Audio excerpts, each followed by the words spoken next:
Hello there and welcome to JJ Painting. I am JJ and today we are doing a video that was actually requested, so this is my first request video. So thank you very much, Peter. He's the guy who requested it for this one. Now this video is going to be all about the stuff I use in a typical project to paint my models, is what he asked for. But I think I'm going to do a bit more than that, so I'm going to show you all the stuff I use to build the models, to clean them up and to paint them all at the same time. So this is going to be a step-by-step guide through all the various steps that I do in terms of the work I do on any project. We've kind of done something a bit like this on Challenge 99, but at the same time we've not really gone into the tools I use that much. So this is the point where we do that. But there's something else before we get into it I want to say. So thank you all of you who've subscribed already. It's been really nice having the number of you that have subscribed on the channel so far. So I want to give something back to everyone. So I'm doing a giveaway that for every 50 subscribers I get from this point forward, so when I hit that 50 mark, there'll be a giveaway, and 100, 150, etc. I'll be giving away one fully painted model. So if you want to be in for a chance with that, what you have to do is this. When I hit the 50 mark, so 50, 150, and so on and so forth, all you need to do is go to my website or go to my Instagram page, both links for those are below, and then just get in touch with me with just your name, and I'll keep those off to one side, and when it comes time to choose the winners, I'll do an announcement video on here, person's name, and then I can get in touch with you separately to arrange when you want your where and when you want your model shipped, and it's always going to be a mystery model, so you never know what it could be. It could be a sorceress, it could be a Space Marine lieutenant, it could be anything, who knows. And then as we start to move up to the 1,000 mark, if I get 1,000 subscribers, then it'll be something bigger, and more than that, you know, we'll scale up accordingly, depending on how many of you subscribe. But yeah, so that's just a little something I wanted to say, which might help out. Anyway, let's crack on. Alright, so phase one, as I always call it, phase one. When I build models, what do I use when I build models? Well, the first thing I always need are my trusty clippers, these ones right here.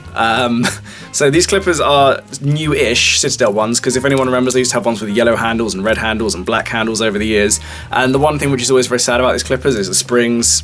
They always just go. In every set of clippers I've ever had, every spring always goes, and it's really sad. And I've tried other companies, I really have, but everyone seems to just break, their springs just always seem to break. I don't know what it is it just me, or if anyone else has had this problem, please comment below, because it can't just be me who's always had their clippers break on them, or the springs anyway. As a little tangent as well, I had a pair of clippers, the old black handle ones from way back in 2000, I think it was 2008, 2009. It was whenever the Fantasy 30th anniversary was, or 35th anniversary, and I got the Harry the Hammer model. It was really cool and I really liked it, and I was building it up because this was back before I imagined there'd be any value to it, and there was this massive bit of flash, like a big thick bit of a metal flash on it, because this was back when models were metal, and I remember like working at it and working it with my clippers, and my clippers broke. They completely broke. The actual like metal head just snapped clean off, and I was really pissed off. And so I had to go and get this massive tenor saw, because I didn't have another spare pair of clippers, and I wasn't at Games Workshop, I was at home. So I had to get like this massive tenor saw that belonged to my dad, and I was like there just sawing away at it. It was a real hassle, and then he comes in, and he's just there going, "Josh, what are you doing?" And I say, "Oh, my clippers broke, so I had to use this." And he's going, "Really? That? For that little model?" And I went, "Yeah, Dad. Yeah, I do." And he went, "All right then," and he walked off. Little tangent there. So that's everything coming off the frames, and then obviously I have a bit of a classic knife, the classic crafting knife from Games Workshop. This one's also quite old. A lot of my tools are really old, but they've lasted a really long time because most of them are really good quality, and they've lasted a really long time. Games Workshop do make some good quality tools, I'll give them that for sure. And as a result, I don't really need to buy them that often again. I know that they release like new tools and new stuff, and I know that some people like to buy the new ones, but I always think, well, why? The ones we've got at the moment are perfectly good. They're perfectly fine.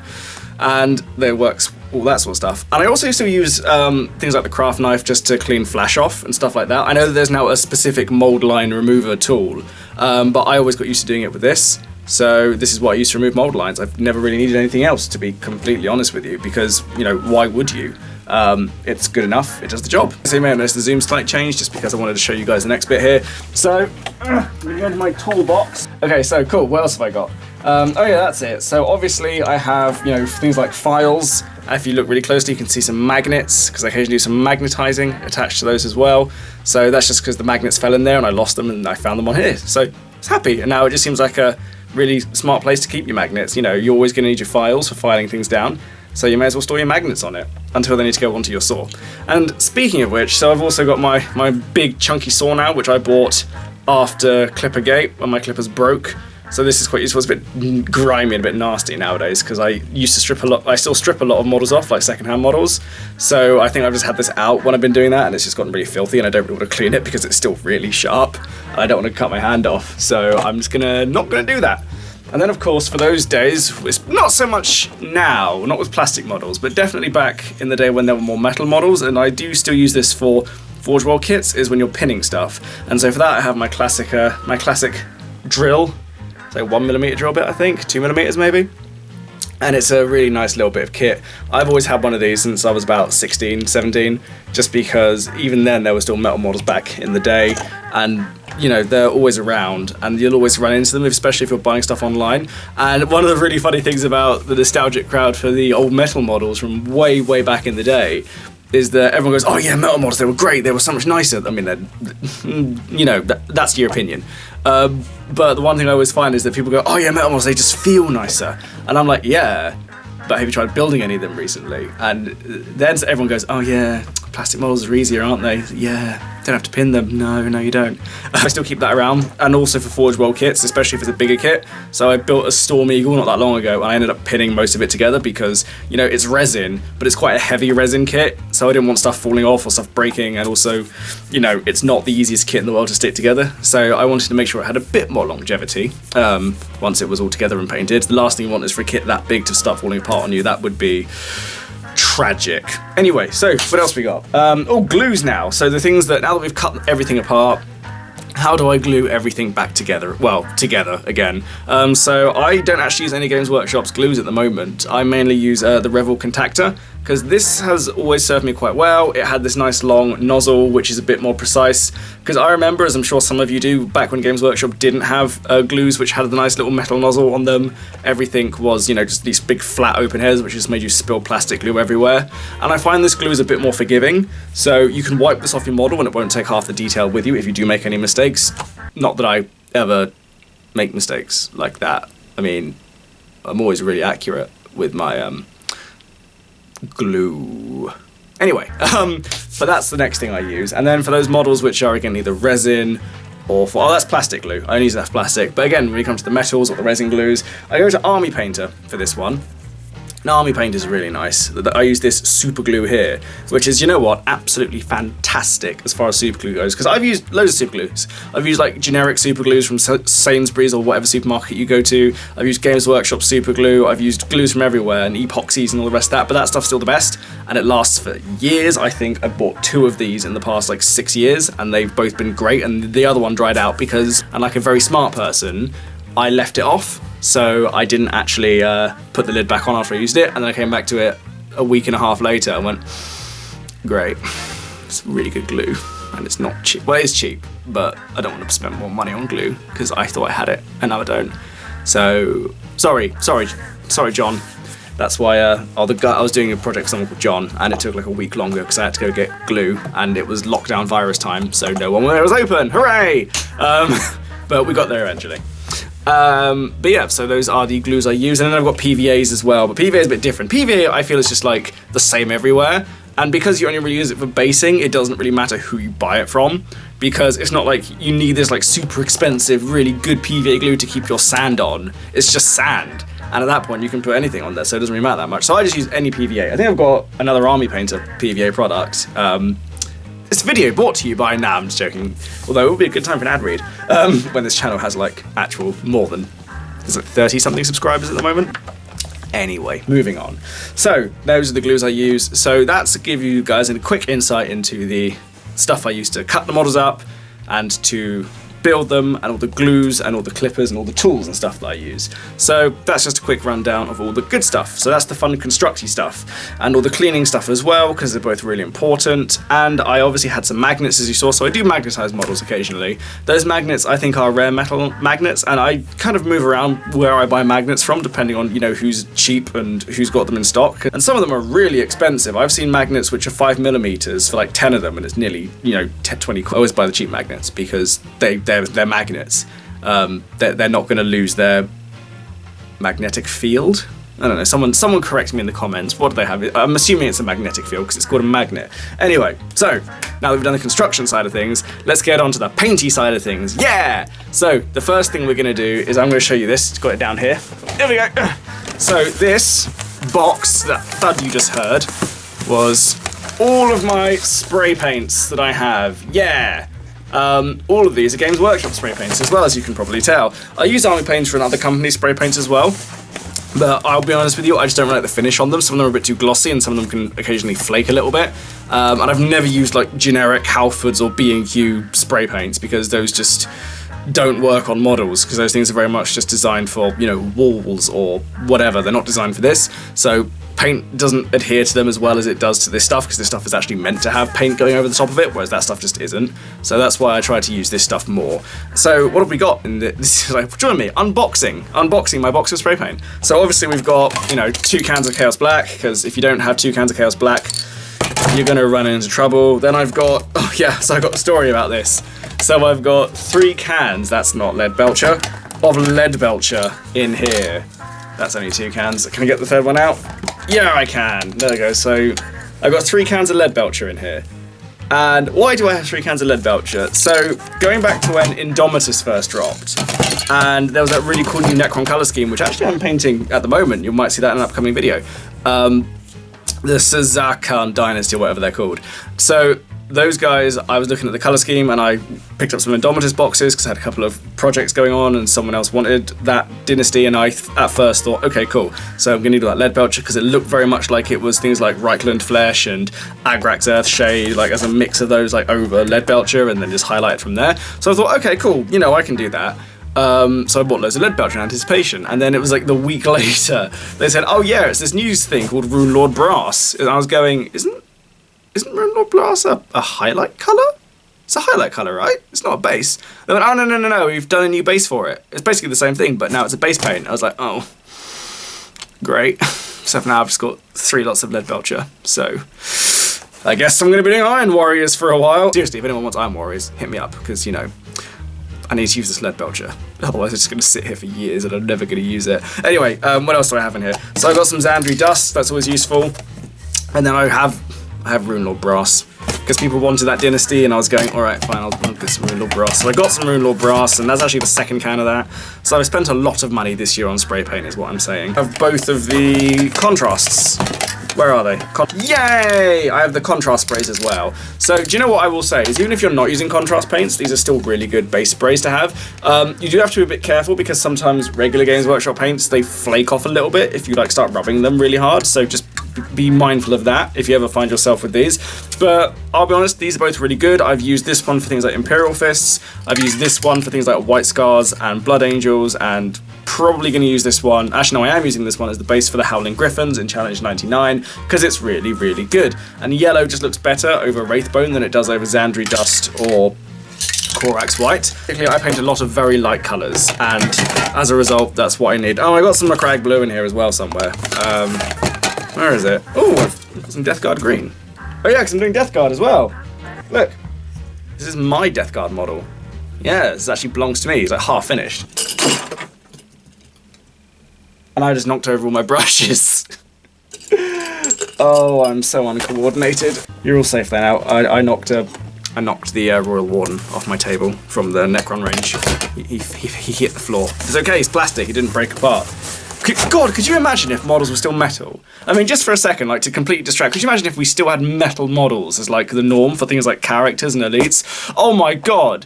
I remember heavy cases where you're like 90% of your models were metal, or like all of your characters were metal. That sucked. It really sucked. Like, it's better. Plastic models are just better. They're lighter. They don't chip when you drop them. They don't break when you drop them as much. And if they do, you just glue it back together and it's easy. With metal models, I mean, I spent most of my childhood with metal models. I started off with Lord of the Rings, as I've said in one of my other videos. And oh my god, like, all the Gondor stuff, like, if those spears snapped, that was it. So that's what I used to spray my models with. Okay, so what do I actually use to paint my models with? So obviously I use Sistel paints mostly. I have some here, in fact, like just a couple of the generic base colours, so Caliban Green and Mechanica Standard. I know in my other videos I like, it's normally like, whoop, gone. So I know I've listened to your feedback on that, and I have started putting the colours at the top of the thing. So I am actually quite sorry that it's that I haven't actually been doing that on my first few videos. I might go back and correct that at some point, but I'm not going to do it anytime soon just because it takes long. So those are the paints I used. So again, to juxtapose that, I do use mostly Games Workshop paints. In fact, I only use Games Workshop paints just because they're the ones I know how to use. And I know like Vallejo and other companies do really good model paints, but I just don't know where to start with them. And I'm comfortable using these paints. Maybe one day I will use those paints and move into that sphere, but it's just not the right time for me. I very much hope to start using those paints. I'm more than happy to. If anyone wants to give me a recommendation where to start. Until then, I will exclusively use Citadel. Okay, but cool. So, obviously to use these paints, we need brushes. And I don't actually have any Games Workshop... Oh wait, no, I do have two. I have two Games Workshop brushes in my entire brush collection. And it's just these two really quite old tank brushes, which are a bit manky now, as well as you can see. But that's just because I mainly use them for things like basing and occasionally the odd base coat on a vehicle.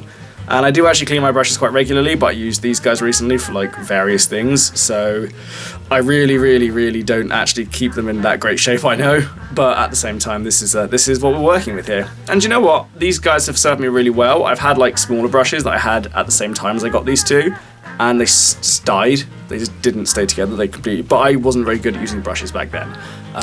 So yeah, those are my two Games Workshop brushes, or as I like to call them, my fine detail brushes, because the way I see it is like, oh, that's a fine detail on your model, until I get to it with my brushes. Yeah? No, I'm sorry, it's not my best work. This is what you get with a request video. So what else do I use? Oh, so other brushes I've got a lot of very old ruined brushes here, just because, you know, I've only recently learned how to look after my brushes. I'd like go through about 7 or 8 basic like regiment brushes or like large brushes a year, because I paint so much stuff, and I've only recently started learning how to look after them. But that changed, and we'll get to that in a second. So here's a few more of my basing brushes. So I use a lot of army painter brushes, that's what I should say. I use a lot of army painter brushes, but this sort of stuff is mainly for like stippling and for basing, and the occasional very rough dry brush is what I use these for on smaller models. So if I'm painting stuff like Necrons or a Space Marine that is just needs a dry brush of something, these is the sort of stuff I use. I use these occasionally for things like Plague Bearers and stuff, where it's mostly one color and you just want to get like a top layer on, like really faint dry thing. That's how I do it. Really faint dry thing. Great wording there, Josh. Yeah, more wargaming brushes. So stuff like this. Like these are my main brushes. Hold on to the camera there. They're in reasonably good shape for now, but I'll probably ruin them, because I ruin all my brushes, because you know I hate not spending money on brushes. But like I said, all of this has changed now a little bit, because I have recently managed to get hold of a very nice set of expensive brushes by Winsor and Newton, and my god, these things are stunning. Like, just look at these brushes. You wouldn't know unless you've got them or unless you use them, but these things really are. They're beautiful. These brushes just, they're stunning. They're the most gorgeous brushes I've ever had in my entire life, and I want more. But they're expensive. So if I get a Patreon, I might it would probably just mostly be me going, support this channel, because I keep running out of brushes. So give us some cash so I can keep painting, because I don't know how to look after my brushes. Sorry, guys. Almost certainly what would happen. But anyway, moving on. So yeah, then I've got this one, which I don't dare open, and you probably can't even see it, but it's like a very fine detail brush, and I don't know. There's something about this brush. I have other detail brushes, like other fine detail brushes, and even an Insanity brush from the from Army Painter. But there's something about this one which I just can't bring myself to open just yet. Maybe on like my retirement project, I'll eventually open this one. In like, I don't know, 50 years or whatever that is. So those are the brushes that I use, and obviously now this is a really new thing for me. Is what kind of palette do I use? And I wouldn't even bother bringing it up, but for Christmas I got a really nice, really beautiful wet palette from Red Grass Games, and I love it. It's so good. And also this is kind of cool. So you got like this little tray for like all your washes and inks and stuff, and it's fully magnetizable, so you can just there's nothing in there at the moment, so I'm flipping it upside down just to prove a point, and it's great. It's absolutely beautiful. And this thing really does keep your paints wet for ages, and this is just paint. It's just paint in there at the moment. Most of that is still wet, but that's about 2 projects, maybe 3 projects worth of paint in there, because since the beginning of January, I've painted, what have I painted? I painted an Imperial Fists army, a Howling Griffin's army, a whole bunch of individual characters, some Death Guard stuff, and now I'm moving on to Necrons, so yeah, let's just say it's a lot. It's a lot of models, and I'm still on my first one of these, and most of the paint on there has stuff that has like not even dried out, most of it's still wet from the first project, and this thing literally is magic. I know there's like a million reviews of this online already, but it is magic, and I absolutely love it. So if you are ever thinking of getting a wet palette, definitely do it. It saves you money, for one thing, because you're not buying paints every 5 weeks. The thing to bear in mind is obviously it doesn't do washes very well, which is why there's obviously this little gem, which is actually more useful than using the top of your palette if you use Citadel brushes or Citadel paints, because they just sit in here and they stay nice and they keep their viscosity and they don't dry out really quickly, so they last for about an hour or so in here. There's really top heavy wash and show pots don't knock over and spill everywhere, which is, we've all been there. We've all absolutely been there when that happens, and oh my god, it just ruins. And do you know what happened to me during lockdown? The first lockdown where everything just shut. So I had like, I went from having a nearly full pot of Nuln Oil or Agrax Earth, it doesn't really matter which one it was, but it spilled. And I was just there for about a month going, oh, if I run out, I'm gonna have to water down like Abaddon Black or something. Oh, actually, I've also got some old inks from back in the day, like years and years ago. They're in a box over there, but it's buried underneath some other stuff, so I'm not going to get it. But I still have some inks that I occasionally use, and I forget just how thick they are. So I used it on a Mortarion I did about 2 years ago, like 2 of the inks. And I was there watering it down. I was just going, oh, for God's sake, these are so thick. It was crazy to think just how heavy and dense those inks were. And I remember when I was younger, I used to just slop them on my models like it was nothing. Go, yeah, we'll just ink it up, it's fine. And I think back to that now and I go, bloody hell, that must have clogged up so much details, because those inks, when they dry, my god, they don't dry flat at all, and it's a bit much. But after I painted up my models and they're all looking good, and I've used my wet palette and all my brushes, which eventually get ruined, I then obviously do a lot of basing with everything, because I don't not base my models, because that's just weird. I remember when I was younger and I didn't base my models, and I found a couple of them a little while ago, and I look back at them now and go, it's so weird, why they got a black base? It looks horrible. But it was so normal for so long, and I started basing my models. And again, I stick with Citadel for this, really. I do occasionally use the Army Painter Tufts of Grass, because theirs are a bit nicer, and even though you need to like glue those on, whereas the Games Workshop ones you don't need to adhesive onto your bases, because the adhesive they come with is really strong, but theirs are a bit more distinctive, so you get like their Highland Tufts and their red grass and all that stuff, which does look really good and I really like it, whereas the Games Workshop grass is all a bit shorter, it's a bit flatter and a bit wider, so it covers more of the base, but the Army Painter stuff I always find just gives everything a little bit more of a distinctive feel to where you are and has a bit more personality to it. But that's just my opinion, so I use them for different things obviously. But the bases that I mostly use are things like Astro Granite, which is just replaced sand. I don't even use sand, but I go through so much Astro Granite. The 3 things that I order the most are Nuln Oil, Agrax Earthshade, Astro Granite, and probably either Chaos Black, as you've seen, or, well, not Lead Belcher anymore. But those are like my big orders, just because I go through them all so much and so quickly. I do diversify a little bit in my portfolio of basing. So occasionally you'll see things like Sterling Mud and the Igrillan Earth and the Sands, was it like Badland I think it's called? I can't remember. But I do use those, and they're all quite really good and really useful. But I don't use them as much, just because, especially if you're doing a lot of 40k stuff, then Astro Granite's like, oh, it's a cityscape, done.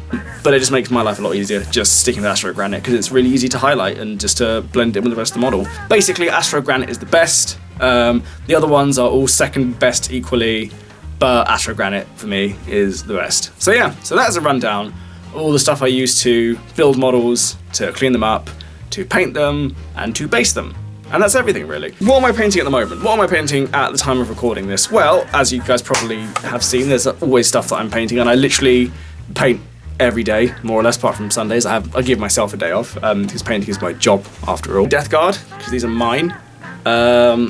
And making some work progress on those. These are actually some of the last bits and pieces that I have to do, because I've done some of my Terminators and my Lord of Contagion and all that stuff. And at time of recording this, there's a new Death Guard Codex coming, which I'm going to be doing a video about, which is quite cool and quite exciting, so I'm looking forward to that. This guy, also Death Guard, so the Plague Surgeon, painting him shortly, very soon. Oh, and I'm doing some Necrons, like I said, so I'm painting up these guys too, so that's another model that I am painting at present. So yeah, so that's a bit of everything really, not just what I use to do everything, but also what I'm doing it to at the moment. So that's it, I suppose, really. That is the full story, the full video, the absolute shebang of what is going on at JJ Painting Studio. Now you've seen all the stuff I use, all the stuff I'm getting up to in the future. A few of these models you might even see in upcoming videos, which is going to be quite fun. Thank you very much for watching. If you got to this point at the end, I really do appreciate you watching all the way to the end, because I'm sure you're wondering, what the hell is this video? What's he doing? Why are we watching Josh go through his toolkit and his paint box? So, like I said, thank you all very, very much for watching. Get those subscribers up and you might be in with a chance to win a model. It might even be one of the models you've seen today. It might not be, it might be something completely different. Who knows at this point? It's mad. But do that for me and I'll be very grateful. But like I said, thank you very much for watching. Comment on this video if you liked it. Smash that like button. Subscribe. Thank you very, very much for joining me on this video. Goodbye and have a lovely day.